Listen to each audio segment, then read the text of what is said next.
እውነትን ፍለጋ ነው እንግዲህ መጥራት አለበት እያንዳንዱ ሰው መረጃውን ማግኘት ማወቅ አለበት። የአስቴር በዳኔና የዘመድኩን በቀለ ንትርክ አሁንም ቀጥሏል። እንግዲህ ዘመድኩን በቀለ አስቴር አባቷ ማን ነው በማለት የአስቴርን ማንነት ሲያጣራ ሰንብቷል። በዚህም ከቤተሰቦቿ ከዘመድ ወዳጆቿ ያገኘውን መረጃ ይዞ መጥቷል። እንግዲህ አስቴር በድሮ የጎጃም ክፍለ ሀገር ውስጥ እንደሆነ የአያቶቿ ቤተሰቦች ሙሉ ቤተሰቦች ማለት ነው። ነገር ግን ወደ ሰላሌ በመሄዳቸው ምክንያት የቦታ ቅያሬ በማድረጋቸው ምክንያት እና ከዚያ አካባቢ ባሉ የኦሮሚያ ሰዎች የአባቷም የአያቷም ስም እንደተቀየረ መረጃውን አውጥቶታል። ስለዚህ አስቴር በዳኔ ነገዋ ሳይሆን አስቴር ባየ ትርፌ ነበር ማለት ነው የአባቷ ስም ወይም ከእሷ እስከ አያቷ ያለው ማለት ነው። ስለዚህ ባየ የሚለውን በዳኔ ትርፍ የሚለውን ደግሞ በነገዋ ተቀይሮ የኦሮሞ ማንነት እንዲትይዝ ተደርጓል ማለት ነው። ትንሽ ይዘህ ወዳለው ተጠጋ እንደሚባለው አሁን ባለው የፖለቲካ ጫና ምክንያት እኔ ኦሮሞ ነኝ፣ አማራውና ኦርቶዶክሱ ተበቃይ ትውልድ ተነስቶ እየተበቀለው ነው እያለች የበቀለኛ ትውልድ አካል መሆኗን እያረጋገጠችልን ትገኛለች ማለት ነው። እና ዘመድኩን ከወዳጅ ከዘመዷ ከቤተሰቧ ነው መረጃውን ያገኘሁት ያለ ሙሉ መረጃውን ከዘመድኩን እንደሚከተለው ይቀርብላችኋል። ተከታተሉት። እኔ በዚህ እሰናበታለሁ። ታዲያ ቪዲዮን ላይክ በማድረግ ቤተሰብ ያልሆናችሁ ደግሞ ሳብስክራይብ በማድረግ ቻናላችን ደግፉ። እንወዳችኋለን። ባላችሁበት የዓለም ዳርቻ ሁሉ ሰላም ለእናንተ ይሁን እያልን እኛ ከዚሁ እንሰናበታለን። እንግዲህ አስቴር በዳኔ እንስማት። አስቴር በዳኔ ይሄን ድፍረት በኢትዮጵያ ቤተክርስቲያን ላይ ተናገረ። እኔ ደግሞ እንደ ዜጋ ለሀገሬ እንደ አማኝ ለሃይማኖቴ ብዬ ነው የመጣሁት። ማንንም አልለቅም፣ አልምርም። ህዝብና ሃይማኖት ላይ የተነሳውን አልምርም። እሷ ፌዴራል ተማምና አብይ አህመድን ወዳጄ ነው ብላ ተማምና ኦሮሞ ነኝ በዳኔ የሚባል ስም ይዛ የኦሮሞ ስም ስለሆነ እና ያንን ይዛ በቃ ማንም አይነካኝም በሚል አፍልታ ታላቋ ቤተክርስቲያንና ህዝብ ላይ ተናግራለች። ያዳናት የለም። ሊያድናት የመጣው ታዬ ቦጋለ ነበረ። ታዬ ቦጋለ ራሱ ቡዳ ብሎ የሰደበውን ማህበረሰብ ራሱ እዛ ነኝ ብሎ ዛሬ እግዚአብሔር መንፈስ ቅዱስ በጥፊ አጠናግሮ እውነቱን አናግሮታል። በቃ አማራ ነኝ ብሏል። የእናቱን ሀገር የአባቱን ሀገር ፓስተር ሶፎንያስ በኢየሱስም ሻባራራራ ሳይልበት አናዞታል እና አልፋታቸውም ማለት ነው። ስለዚህ አስቴርን ሰምተናት እንምጣ። ከዛ አስቴር ማናት? ፊልም ነበረ ድሮ አስቴር አባቷ ማን ነው የሚል ነበረ። አሁን አስቴር ማናት? ኦሮሞ፣ አማራ፣ ጉራጌ፣ ትግሬ አብረን እናየዋለን። እሺ አሰማለን። አሁን ትልልቅ ጦርነት የለም እኔም ብቻ ነኝ ያለሁት ያስነሳው ነገር ከመጀመሪያው አሁን ትልልቅ ጦርነቶችን ያስነሳው ነገር አሁን ጦር የሚያማዝዘን ብዙ ትውልድ የበላብን ጉዳይ ምን እንደሆነ ልንገርህ። የሆነ ብሔረሰብና የሆነ ሃይማኖት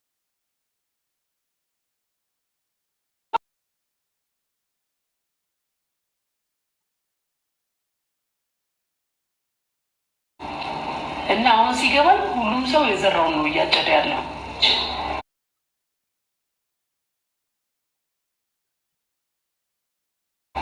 ቶለሬት የማያደርግ ትውልድ ተነስቶ እየተበቀላቸው ነው ብዬ ነው በቃ የደመደምኩት። እንግዲህ በአማራ ክልል የሚደረገው ዘማቾቹ በሙሉ ጄኔራሎቹ ኦሮሞዎች ናቸው፣ ተዋጊዎቹ ኦሮሞዎች ናቸው። ከሞት የተረፉት የተማረኩትን አይታችኋል። እነዚህ ሁሉ የሚሄዱት አማራ ክልል ለመበቀል ነው ማለት ነው። ይሄ ሁላ ገዳም የሚወድመው ይሄ ሁላ ካህን የሚሞተው ለመበቀል ነው ማለት ነው። የሀገር ባለቤት ነኝ ብሎ መናገር፣ ሀገሬ ናት ብሎ መናገር ያስደበድባል ማለት ነው። ይሄ በኦሮሞ ስም የተነገረ ነው። በኦሮሞ ስም የተነገረ ነው። ስለዚህ አስቴርን ታመጣልኝና አስቴር አባቷ ማን ነው፣ እናቷ ማን ናቸው፣ ወንድም እህቶቿ ማን ናቸው የሚለውን እናያለን ማለት ነው። አምጣት አጠገብ አድርጋት ያዝልኝ እዚህ ጋር እንደዚህ ያዝልኝ። አስቴር ለማወቅ መጀመሪያ ራሱን የቻለ በጣም አድካሚ የሆነ ሪሰርች ማድረግ ነበረብኝ። እንደ አጋጣሚ ሆኖ ግን የቤተሰቦቿን አንድ አካል አገኘው። የቤተሰቦቿን አንድ አካል ካገኘው በኋላ መንገዱ አልጋ ባልጋ ሊሆንልኝ እና የመጀመሪያ ጥያቄ አስቴር በአባቷ ነው ኦሮሞ ወይስ በእናቷ ነው ኦሮሞ የሚል ነው የሰጠሁት። እንግዲያው እሱን ከሆነ ይኸው ተብዬ ተነገረኝ ማለት ነው። አስቴር በዳኔ የቅድመ አያቶቿ መነሻ ከዛሬዋ ጎጃም ክፍለ ሀገር እንደሆነ ነው የሚነገረው።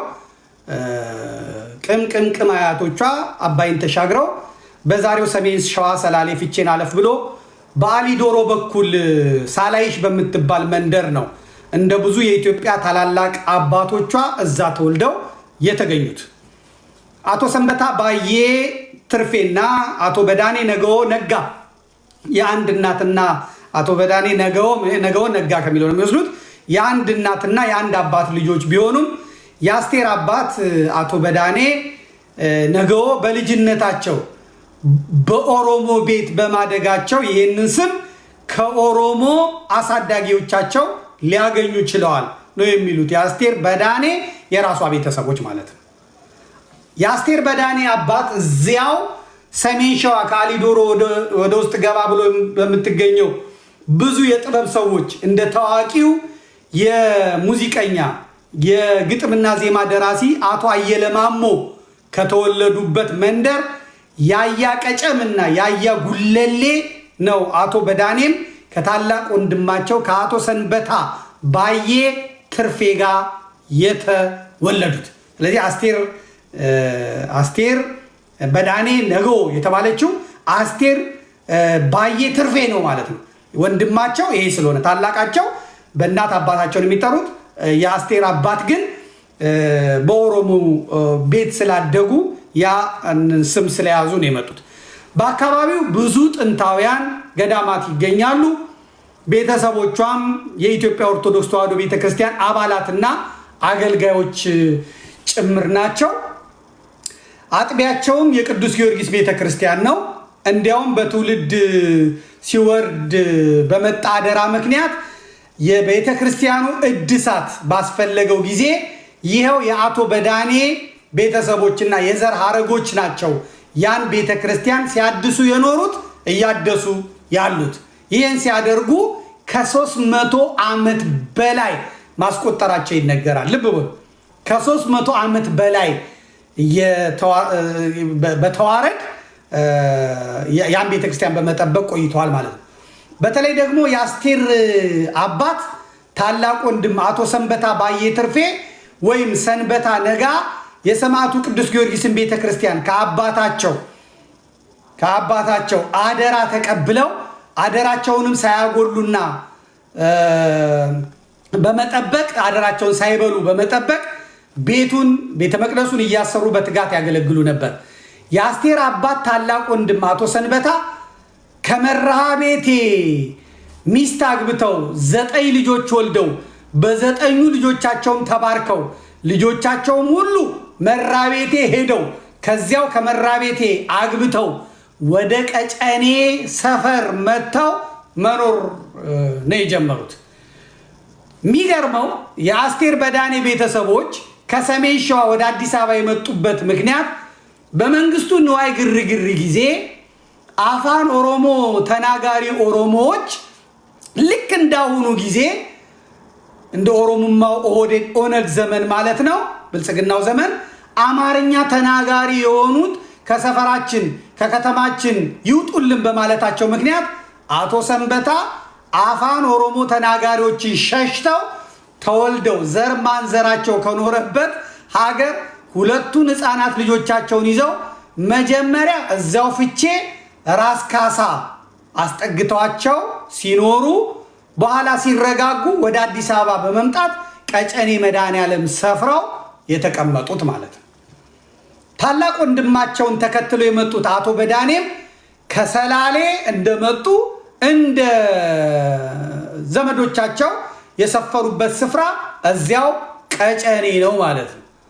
በዚያም ለአቅመ አዳም ሲደርሱ አቶ በዳኔ መራቤቴ የሞረት ተወላጅ የሆነችውን ቆንጅዬ ደርባባ አሁን አሜሪካ ሲያትል የአስቴር ታላቅ ወንድም በሚኖርበት ሀገረ አሜሪካን የሚኖሩትን ወይዘሮ አልማዝን አገቡ አቶ በዳኔ ማለት ነው።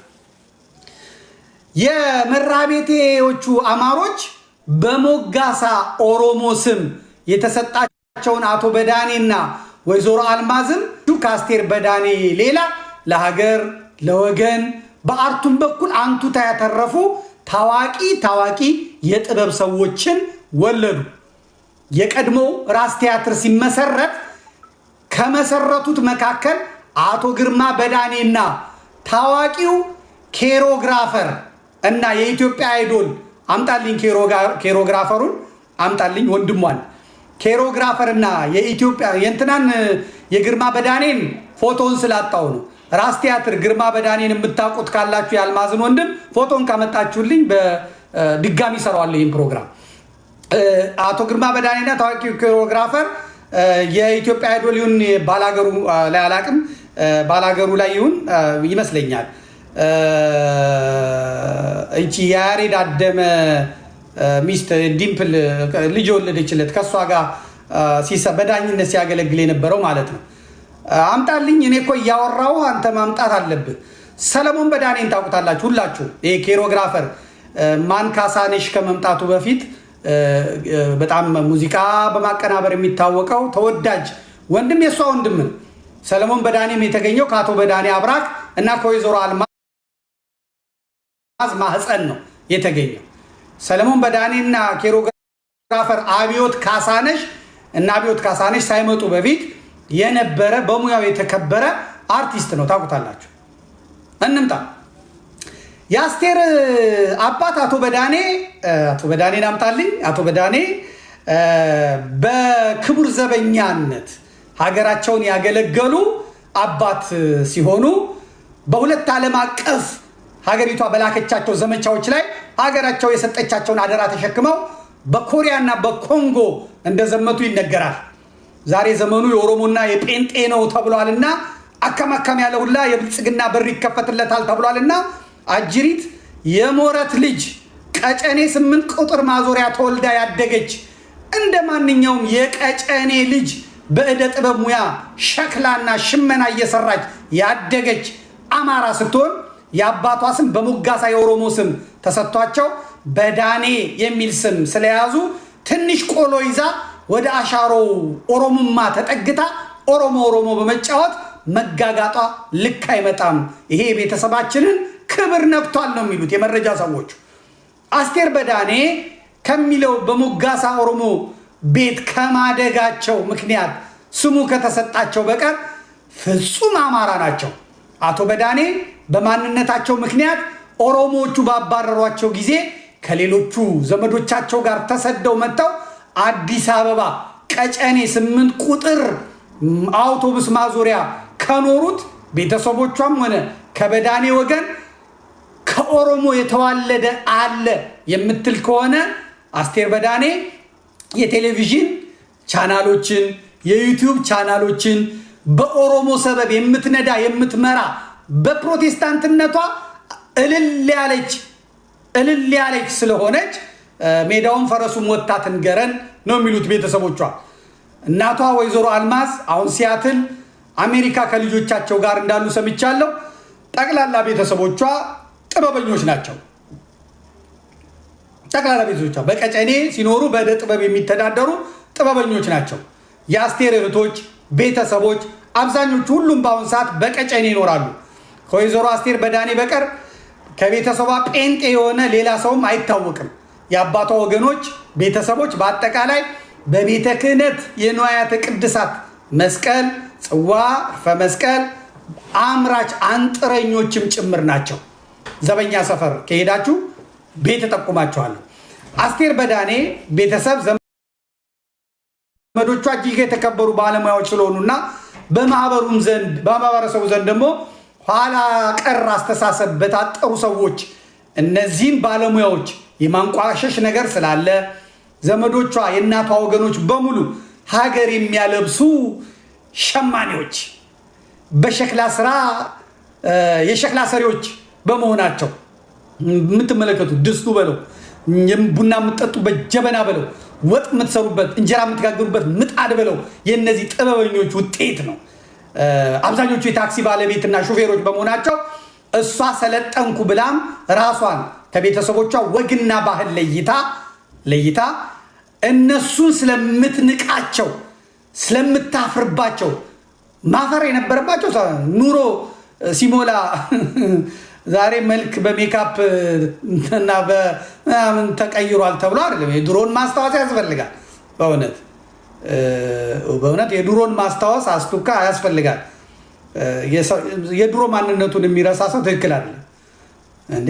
ሰኞ ጠዋት ዝናብ ዘንቦ ፊት ተይዞ እንደገና አሁን ሞላልኝ ደላልኝ ብሎ አንድን ዜጋ አንድን ማህበረሰብ መስደብ ጥሩ አይደለም። በአማራ እስክስታ በአማራ ድራማ ከታወቁ በኋላ አሁን መጥቶ ደግሞ አማራና እንትንን አገር ባለቤት ጠይቋል ማለትም ትክክል አይደለም። እና እቺ ሴት ስለምታፍርባቸው አሁን ላይ ለቅሶ እንኳን ሲኖር አትደርስም አሉ። አትጠይቃቸው ነው የሚሉት። ሰፈሪ ሼት ነው ስትባል እንኳን አትናገርም። በእርግጥ ቀጨኔዎች ጥቂት የማይባሉ የአይሁድ ዘር ያለባቸው ፈላሻዎች በመሆናቸው የራሳቸው ምኩራብ ቢኖራቸውም አሁን ላይ በአብዛኛው የቀጨኔ ህዝብ ግን የኦርቶዶክስ ተዋህዶ እምነት ተከታይ አማኞች ናቸው። የሚገርመው አሁን በቅርቡ ኦሮሞማው ከመጣ በኋላ በአባቷ ትውልድ ስፍራ የሚገኝና ከ500 ዓመት በላይ ዕድሜ ያስቆጠረው እና ኦርቶዶክሳውያን መስጊዱንም ሌላውንም አስከብረው የእምነትና የማንነት ነፃነት ለሁሉም አስከብረው ያቆዩትን የአይሁዶች ምኩራብ በሰሜን ሸዋ አማራና ኦርቶዶክስን ያጸዳ ዘንድ በአገዛዙ ድጋፍ ወደ ሰሜን ሸዋ በኦነግ ሸኔ ስም እንዲገባ የተደረገው የአሩሲ እና የባሌ የጅማው ጽንፈኛ የኦሮሞ ወሃቢያ እስላም ምኩራቡን የአይሁድ ምኩራብን ዘርፎ ዘመዶቿን ረሽኖ ማቅ ሲያለብሳቸው አንዲትም ቃል አልተነፈሰችም። በኦሮሞ የወሃቢያ እስላም ለሚጨፈጨፉት የገዛ ዘመዶቿ ድምፅ ያልሆነች ሴትዮ ለሌላው ኢትዮጵያዊ ድምፅ ትሆናለች ማለት ዘበት ነው የሚሆነው። እናም እኔ ሳልሆን አስቴር ንስሐ ግቢ፣ አስቴር በዳኔ ዘመዶችሽን ጠይቂ። በአማራነትሽ በቀጨኔ ተወላጅነትሽ አትፈሪ። እስራኤላውያኑ እንደ መንግስቱ ኃይለማርያም እንደ መለስ ዜናዊና በተለይ እንደ አብይ አህመድ የተመቻቸው ያለ አይመስልኝ። ደካማ ኢትዮጵያ ካልተፈጠረች በቀር የማይመቻቸው እንዳሉ የታወቀ ነው። እስራኤል ቀንዱን ለመቆጣጠር አረቦቹም ወደ አመንድነት ሲቀየሩ ሪሶርሳቸው ሲያልቅ ዘራቸው እንዳይጠፋ እና አህመዲን ጀበልን እና አብይ አህመድን ገዝተው በጀትም ጀትም በጅተው ባለሀገሩን አማራንና ሃይማኖቱን ኦርቶዶክስን ማውደም ማጥፋት ነው የተያዙት። አስቴር በዳኔም ይሄን ግሩፕ ነው ተቀላቅላ አማራንና ኦርቶዶክስን ካልጠፋ እየተቀጣ ያለው እየተበቀለ ያለው በጥጋቡ የሀገር ባለቤት ነኝ እያለ ያለው የምትለው እየሆነ ያለው እንደዚያ ነው። ሰዎች ለኢትዮጵያ ይህንና ይህን የመሰለ የጥፋት ድግስ ነው የሚደግሱት። እግዚአብሔር ደግሞ መልስ አለው። እውነተኞቹ የእግዚአብሔር ልጆች እውነተኞቹ እስራኤላውያን ኢትዮጵያውያን ናቸው። ብልጽግናቸው በቁስ የማይገለጽ ቡቱቱ አዳፋ ጨርቅ የለበሱ በጸጋ ግን የከበሩ አዋቂዎች የሰማዩንም የምድሩንም አኗኗር ያለ ላብራቶሪ የሚመረምሩ የራሳቸው ቋንቋ፣ የራሳቸው ፊደል፣ የራሳቸው ቀመር ያላቸው ልዩ የሆኑ በመጽሐፍ ቅዱስ ራሱ በነቢያት አፍ እናንተ የእስራኤል ልጆች ሆይ እንደ ኢትዮጵያውያን ልጆች አይደላችሁምን የተባለን ህዝቦች ነን። ማንም ይሁን ማን የእግዚአብሔር ልጆች የሆንን እኛ ኢትዮጵያውያንን በክፉ አስቦ ለክፉ ሊዳርገን የሚሞክረውን ሁሉ አባታችን እግዚአብሔር ያዋርዳቸዋል፣ ይቀጣቸዋል። ዝና፣ ሞገስ፣ ክብራቸው ይገፈዋል። ለዚህ ማሳያ ቱርክን ተመልከት፣ ጣሊያንን ተመልከት፣ በእንግሊዝ ምድር ፀሐይ አይጠልቅም ተብላ የተነገረላትን እንግሊዝን ተመልከት፣ ሊቢያን ተመልከት፣ ሶሪያን ተመልከት፣ ሱዳን፣ ሶማሊያን ተመልከት፣ አረቡን ሁሉ ኢራቅ፣ ኢራንን ተመልከት፣ ሳውዲና ኤምሬት፣ ኳታርና ፍልስጤም እየሆኑ ያሉትን ተመልከት። አሜሪካም ሆነች እስራኤል ከኢትዮጵያ ላይ እጃቸውን ቢያነሱ ይጠቀማሉ እንጂ አይጎዱም። ይህ የሚታይ እውነት ነው። እኛ ኢትዮጵያውያን የእግዚአብሔር ልጆች ነን። ሀገራችንም ሀገረ እግዚአብሔር ናት። እስላሞች እንኳን ነቢያቸው ሀበሻን አትንኩ፣ ሀበሻን የነካ የለውም በረካ ማለቱን የሚነግሩን የነሱ መምህራኖች ናቸው። ይሄ ለጌታቸው ረዳ አይገባውም፣ ሌሎችም አይገባቸውም። የገባቸው ግን እየተጠቀሙባት ነው። ኢትዮጵያ ላይ እጃቸውን ያነሱ በሙሉ ይደቃሉ።